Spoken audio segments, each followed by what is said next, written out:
Señoras, señores, buenas noches. Les saludamos desde el corazón monumental de Salamanca, desde la calle Calderón de la Barca, desde la calle Play de Miel, desde uno de los rincones más profundamente semanasanteros de esta ciudad, en uno de los instantes mágicos también de este Viernes Santo en Castilla y León. Vamos a vivir la procesión que ha seguido al descendimiento que tenía lugar a las 4 de la tarde en el campo de San Francisco. Hay muchas cosas que comentar de uno de los actos más antiguos de nuestra Semana Santa, de la de Salamanca y también de la de toda Castilla y León. Así que vamos a saludar en primer lugar a las personas que nos acompañan esta tarde en un recorrido histórico, patrimonial y religioso también, ¿por qué no?, apasionante. Saludamos en primer lugar a don Fructuoso Mangas, sacerdote. Sí. Hola, buenas tardes. Buenas tardes. También nos acompaña José Ángel Ferreira, uno de los grandes entendidos en la Semana Santa, impulsor de muchas de las cofradías y de algunos actos muy señeros. ¿Qué tal? Muy buenas tardes. Buenas tardes. Y está con nosotros en un día en el que ya decíamos el patrimonio tiene una relevancia especial porque va a poner muchos pasos en la calle La Veracruz y de gran valor, Rafa López, nuestro historiador del arte de cabecera. Buenas tardes. Hola, buenas tardes. Bueno, pues ahí, para comenzar, está abriendo ya camino este paso de la flagelación del Salvador, el que en la ciudad de Salamanca se conoce como los azotes. Quizá por explicar un poco el contexto de esta procesión, vamos a hablar de la configuración actual y luego seguramente tendremos espacio de explicar qué es lo que estamos viendo con un poco más de detenimiento. Pero tenemos este conjunto, antes de que lo perdamos de vista, merece la pena resaltarlo porque es uno de los grandes conjuntos escultóricos de la Semana Santa salmantina, obra sin duda de Carnicero, de Alejandro Carnicero, un conjunto escultórico, la verdad, bellísimo, y lo vemos procesionando además también a hombros, como desde los últimos años es habitual. Sí, es una obra de Alejandro Carnicero que él realizó en torno al año 1724. Se conserva además documentación de que la imagen estaba en la cofradía ya estaba realizada en el año 1727 y se conserva también un dibujo en la Biblioteca Nacional que realizó el propio Alejandro Carnicero exactamente con la misma disposición que nosotros tenemos aquí en la figura. Yo creo que se puede observar perfectamente y desde este punto de vista vemos un poco el círculo, la forma espiral o el giro que intentan formar las figuras en torno a Jesucristo mientras le están azotando. Es decir, hay dos sayones y hay un romano que está tirando de la cuerda para que Jesucristo no se mueva de la columna. Ese es un poco el esquema que sigue. Carnicero es un escultor que nació en Nava del Rey, pasó gran parte de su vida en Salamanca. Una parte la tenemos más oscurecida, debió incluso de estar en un manicomio, debió pasar un tiempo, unos 7-8 años aproximadamente en una casa para curarse, para curar su mente, y después finalmente abandonó, tras realizar gran parte de los medallones que tenemos en la Plaza Mayor de la ciudad, se marchó a Madrid para trabajar en el Palacio Real, donde hizo varias esculturas de diferentes reyes de Castilla y reyes de España para el Palacio Real de Madrid, donde murió y donde algunos de sus hijos pues continuaron su obra. Entre ellos, por ejemplo, el más conocido puede ser Antonio Carnicero, que después se dedicó a la pintura. A la pintura, al que ensombreció Goya, pero si no, seguramente estaríamos hablando de uno de los grandes referentes de la pintura de la corte. Bueno, aprovechando esta parada, ya estamos asistiendo, lo decíamos Ángel, a un momento muy especial, porque estamos celebrando los 400 años del descendimiento que ha precedido a esta procesión. La Cofradía de la Veracruz es la más antigua de Salamanca, fundada en el año 1506, son 5 siglos de procesiones que poco a poco van cogiendo forma, se van configurando hasta acercarse un poquito a lo que conocemos. Y el acto más antiguo de la Semana Santa documentado como tal es ese descendimiento que se celebra por primera vez en 1615, al que después, tal y como se hace ahora de nuevo, le sigue esta procesión del Santo Entierro. Efectivamente, el descendimiento es, podríamos decir, el acto emblemático de la Semana Santa salmantina, pero que de alguna manera durante décadas pasó casi desapercibido. La cofradía, aunque estaba implicada en su organización, pues realmente no tenía, digamos, el relieve que o el protagonismo, podríamos decir, que por ser los creadores del acto pues se merecían. Y hace unos años, bueno, pues esta cofradía, que prácticamente estuvo a punto de desaparecer, tomó bríos, entraron personas jóvenes con nuevas ideas y le dieron, digamos, que nuevas expectativas. Y el acto del descendimiento que se hace ahora al lado de la iglesia de la Veracruz, bueno, durante años pues lo tuvimos aquí en el patio anejo a la Catedral de Salamanca, lo tuvimos en la Plaza Mayor también durante ciertos años. Ha vuelto a su lugar de origen, yo creo que acertadamente.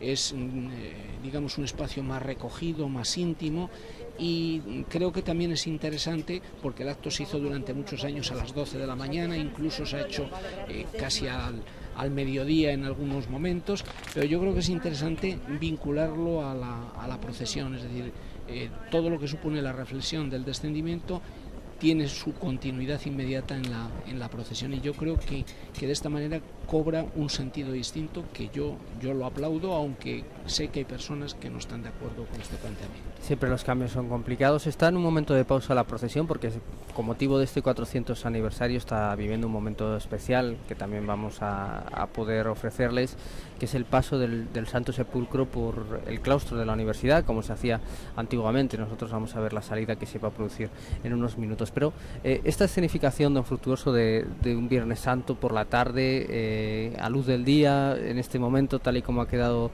plasmada a partir de las 4:30 de la tarde, recorriendo el centro de la ciudad con este relato iconográfico, tampoco hay que perder de vista, es una manifestación cultural y escultórica de primer orden y que impacta, pero que detrás de ello hay, un día como hoy, más si cabe, mucho sentimiento.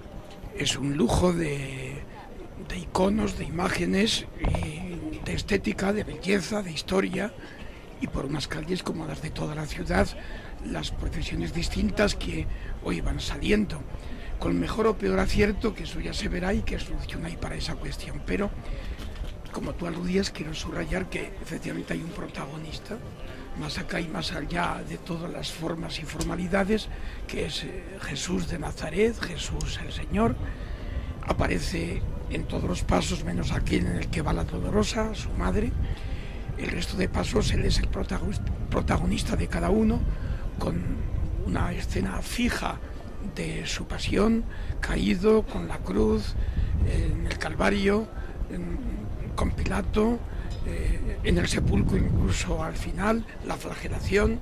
Son pasos distintos que señalan al protagonista. Y en estos días, y siempre creo en la vida del creyente, nunca debe faltar la imagen de María Dolorosa junto a su hijo también que sufre. ¿Cómo va a faltar en un hijo que sufre la madre que quizás sufre el doble de lo que está sufriendo el hijo doliente? Por eso, con los pasos que aluden a esos pasos de dolor de Jesús, de la pasión, está inevitablemente cerrándolos, recogiéndolos en su regazo, guardándolos en secreto, esperando quizás entre su manto la Pascua, la Virgen María Dolorosa.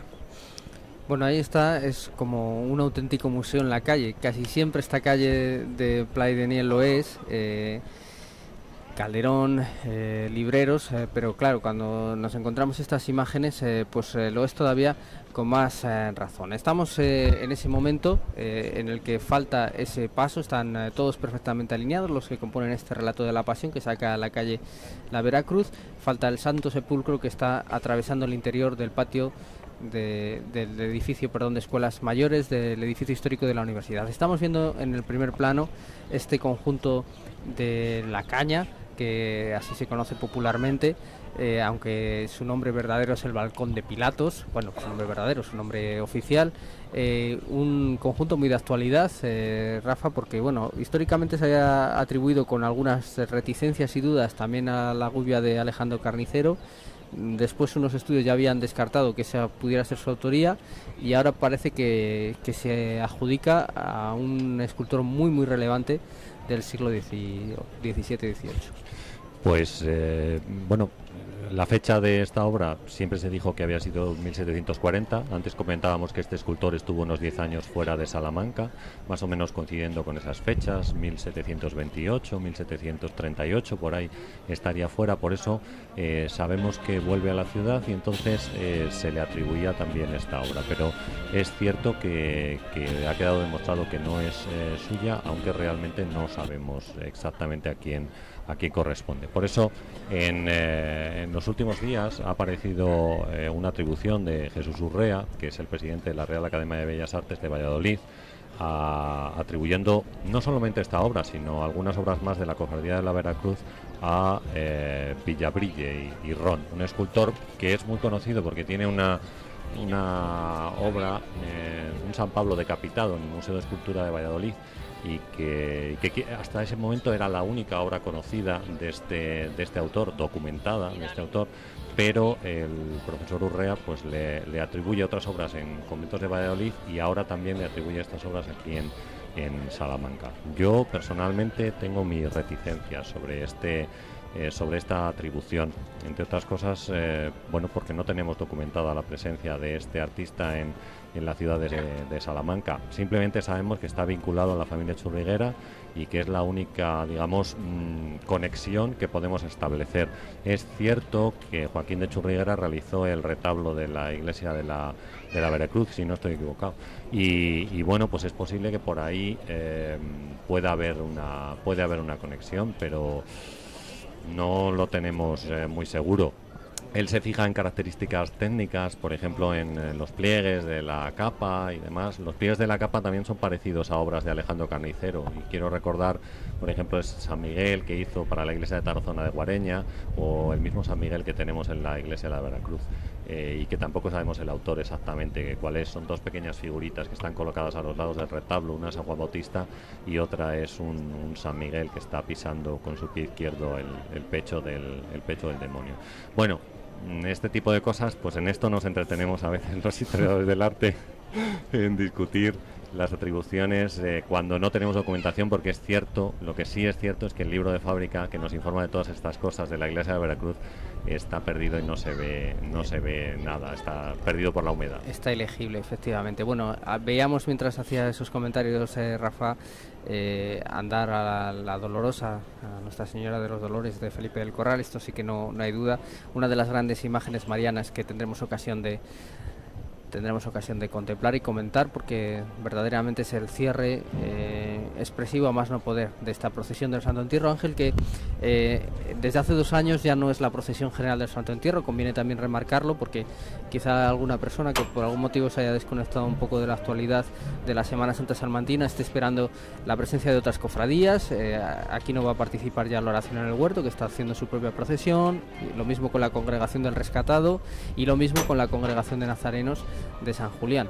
Así que esta es únicamente la procesión de la Veracruz, tal y como se hacía en ese año 1516, que en este caso es la primera vez que la hizo, y bueno, procesionando en solitario, remarcando un poco su carácter de espina dorsal de la Semana Santa de la ciudad.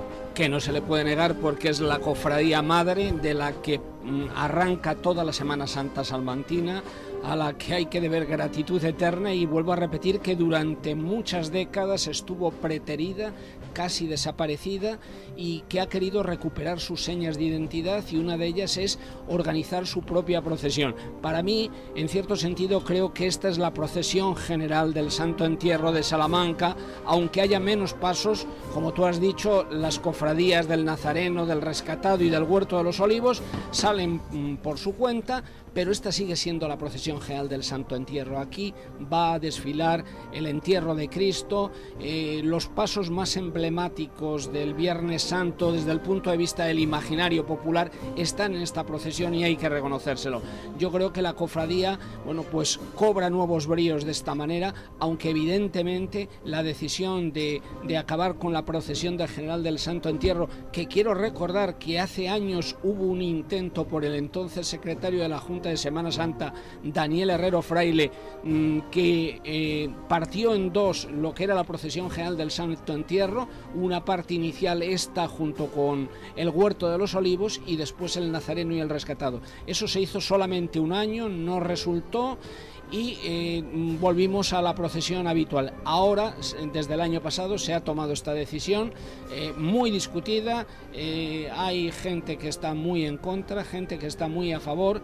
Bueno, yo comprendo el espíritu de autonomía que mueve esta cofradía, y yo creo que eso también hay que reconocérselo, y la procesión tiene una belleza y digamos que unas características propias que permiten considerarla justificable.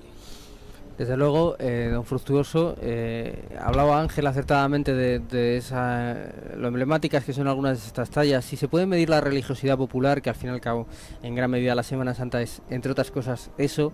Aquí nos encontramos, por ejemplo, al Nazareno Chico, el balcón de Pilatos es la caña, Boca Ratonera es uno de los personajes de ese conjunto escultórico de Carnicero de Villabrille o de quien sea. Eso también da muestras de la penetración que tienen estas imágenes, como decía Ángel, en el imaginario colectivo de esta ciudad a lo largo de los siglos. Sí, en cuanto un paso tiene una denominación de argot, quiere decir que el objeto ha entrado en la conciencia popular, si no, el lenguaje de argot no funciona, eso mismo lo demuestra. Quería yo añadir a esa devoción popular una pequeña veta, por ejemplo, junto a Jesús flagelado, el balcón de Pilatos, poner el desprecio del poderoso. Pilato parece un bailarín, no sabe dónde está ni lo que está haciendo, es un inconsciente, en el fondo es un tontín, y solo subrayo que ahí está el poderoso de turno y se está perdiendo lo que allí se estaba jugando.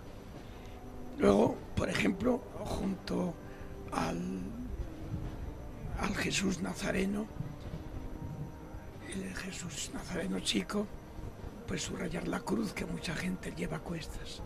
¿Cuántas personas mismas de las que allí están observando la procesión tendrá un pensamiento sobre sus propios pesares?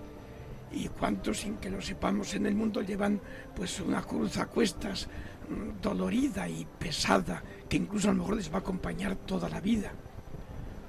O en el Calvario, recordar, ahí está, las dos presencias fieles de Juan y de María. ¿Cuánta gente permanece fiel junto al que sufre? ¿Cuánta gente atiende, acompaña, está hasta el final, saca la cara, corre peligro, dice una voz, levanta la mano, luego se la cortan quizás, pero levanta una mano todos los días en el mundo entero y en cualquier peripecia diaria entre nosotros? O la dolorosa, ahí está de espaldas, pero lo que se ve bien son las espadas, según el anuncio del viejo Simeón en el templo. Bueno, pues efectivamente, en ese momento de su hijo condenado a muerte, las espadas le atraviesan el alma, pero cuánta gente vive con un dolor atravesado de muchas clases, un día y otro. Por eso, detrás de cada paso, veo yo, junto a su historia, junto a la peripecia que la acompaña, porque son pasos vivos que nos vienen de atrás y no vienen enjaulados en una caja, sino vivos, cambiantes, reconocidos, llevados, transportados, guardados y sacados. También pongo lo que dentro de cada una de estas imágenes, entre otras muchas cosas, hay de propuesta y de significado. Estamos asistiendo a un drama religioso. Esto es teatro religioso en la calle, vivencial, ligado a los sentimientos del pueblo que contempla estas imágenes. El pueblo que está observándolas no las observa como espectadores fríos, técnicos, sino que se identifica con lo que representa cada uno de ellos, y como decía Fructuoso ahora mismo, ven su propia vida representada en aspectos de la pasión de Jesús y de la pasión de María también. Bueno, pues avanza la Dolorosa de Felipe del Corral, que decíamos, Rafa, es sin duda uno de los grandes conjuntos barrocos de la Semana Santa salmantina. Don Fructuoso, diga. Sí, es que se me olvidó decir un detalle que no me consigo no observar.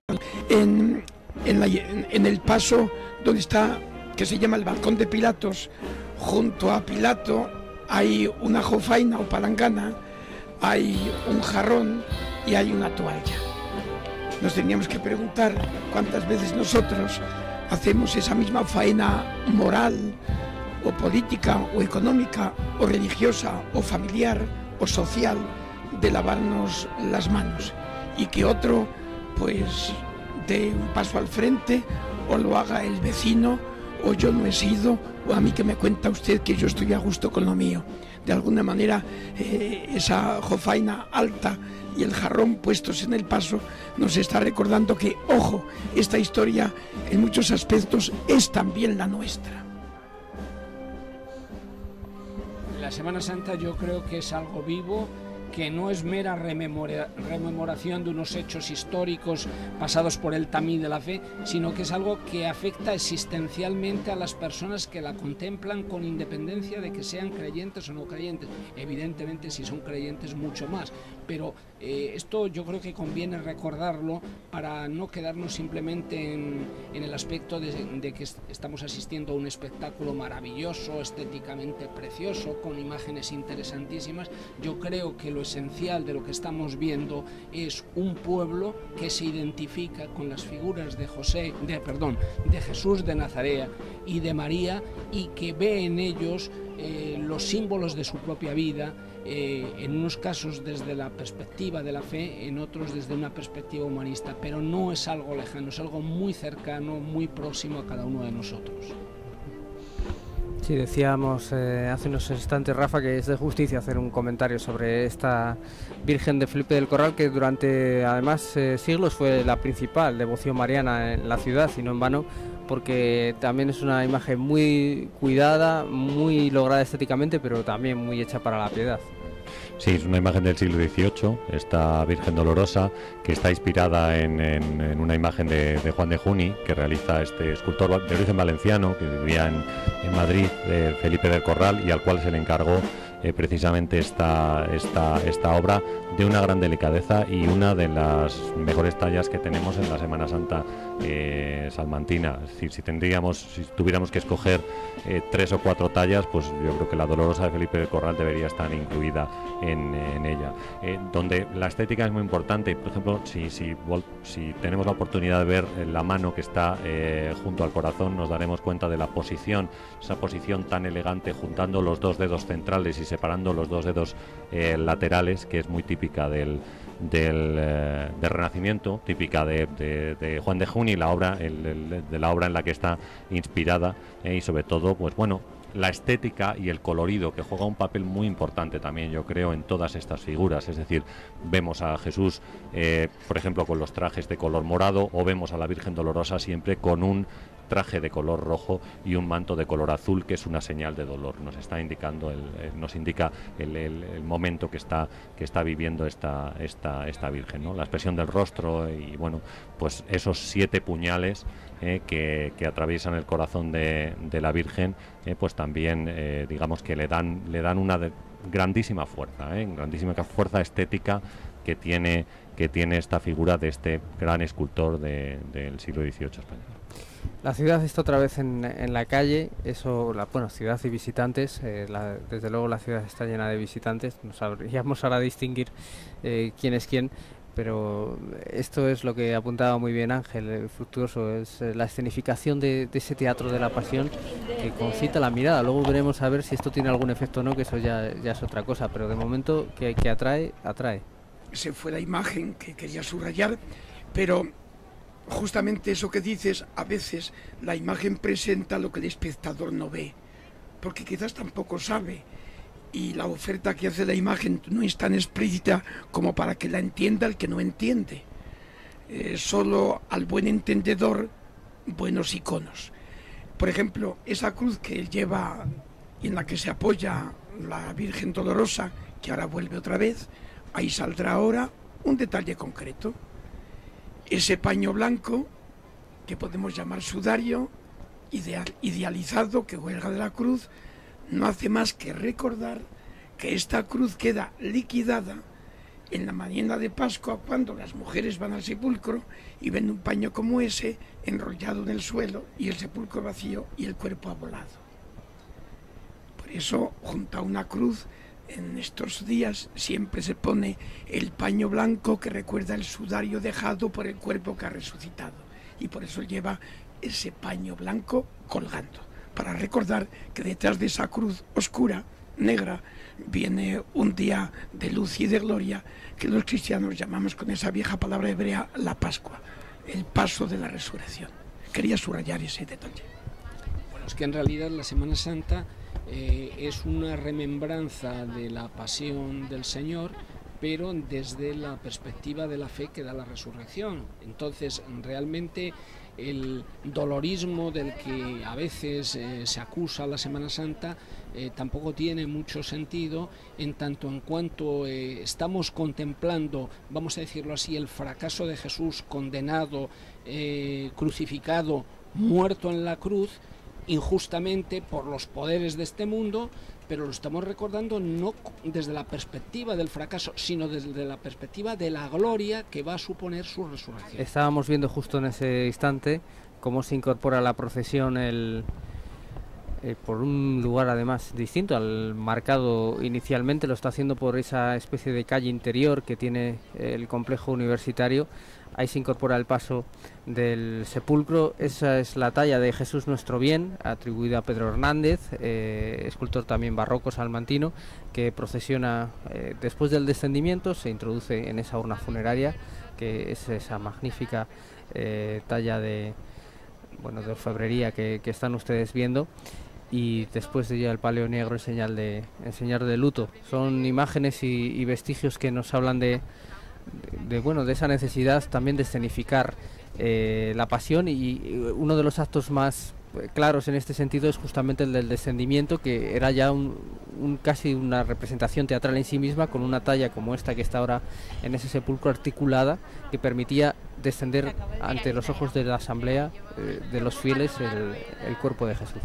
Sí, para eso fue hecha la talla, que estamos de aniversario, porque el acto se instituyó en el año 1615, estamos celebrando el aniversario del descendimiento. Una talla, como decías, del escultor Pedro Hernández, que fue encargada específicamente para este acto, acompañada además de Dimas y Gestas, que estaban crucificados al lado de Jesús, que se encargaron a otro escultor, pero bueno, sí es interesante el tema de la articulación del paso, y me recuerda a ciertas figuras que podemos encontrar en Andalucía, donde también Jesús de Gran Poder, por ejemplo, o Jesús de la Pasión, que son algunas de las obras más conocidas, figuras de vestir no completas como esta, por ejemplo, pues también se articulaban y podían colocarse en una posición que nosotros consideramos una posición típica del Ecce Homo, o bien cargando con una cruz, que es como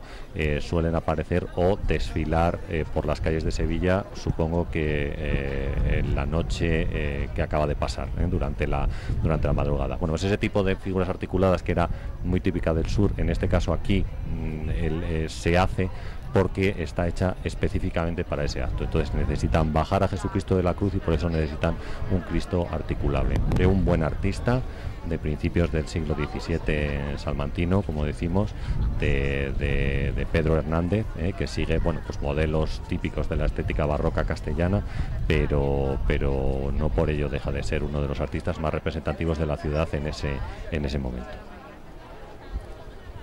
Sería bueno recordar, para que quien no lo sepa lo descubra ahí, que este paso por el espacio universitario lo ha hecho el Santo Sepulcro desde hace 400 años, hasta el año 65, 66, que fue el último, por unas circunstancias de esa relación tan difícil a veces entre la religión y la laicidad. Y incluso hubo intentos hasta hace poco de hacerlo, y este año pues se hace, aunque creo que solo esta vez, creo, no tengo entendido. En principio tiene carácter excepcional. Es por una situación excepcional. Sin embargo, en 1617 lo pilló la universidad que pasara por aquí el Santo Sepulcro, sin olvidar que dentro de la universidad tenía facultad de teología, se estudia teología y cánones, por aquí pasaban todos los clérigos y obispos y cardenales, o la mitad al menos de España, y pasaban la mitad de los administrativos y gente importante de administración española en la península, en África y en América, por lo cual era lo más fácil del mundo que un gesto religioso atravesara entonces esa universidad. Pero no deja de ser un hecho recobrado ahora 50 años más tarde y hecho 400 años antes sin interrupción.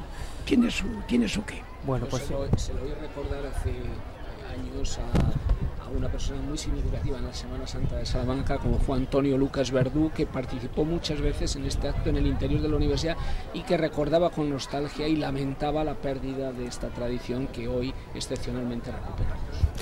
Bien, pues esta era la imagen que estábamos esperando, la salida del Santo Sepulcro por esta puerta del claustro de la Universidad de Salamanca, esta puerta histórica, célebre aquí, quedó plasmada entre otras cosas esa famosísima imagen de Miguel de Unamuno, y aquí vamos a despedir esta retransmisión con esa escenificación pues sensacional, con la iglesia de San Martín entreabierta al fondo, con una calle llena de gente y con esas esculturas en medio de este Viernes Santo magnífico en lo climático y también en lo procesional. Así que no nos queda otra que despedir a nuestros acompañantes que nos han explicado, creo que de una manera intensa y cabal, el significado de lo que hemos visto en la calle. Rafa, muchísimas gracias, buenas tardes. Gracias a vosotros. Don Fructuoso, muchísimas gracias. Sí, hola, gracias, buenas tardes.